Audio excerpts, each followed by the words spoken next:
Desa Ondo-Ondolu dan Desa Ondo-Ondolu 1 terisolasi akibat debit air sungai meluap karena diguyur hujan sejak beberapa hari terakhir. Selain rumah warga, fasilitas pemerintah juga terendam banjir. Menurut Kepala Desa Ondo-Ondolu 1, kondisi ini sudah sering terjadi hampir setiap tahun ketika curah hujan tinggi.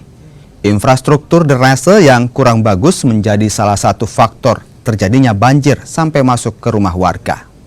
Tidak hanya itu, listrik dan jalur telekomunikasi di dua desa ini juga terputus.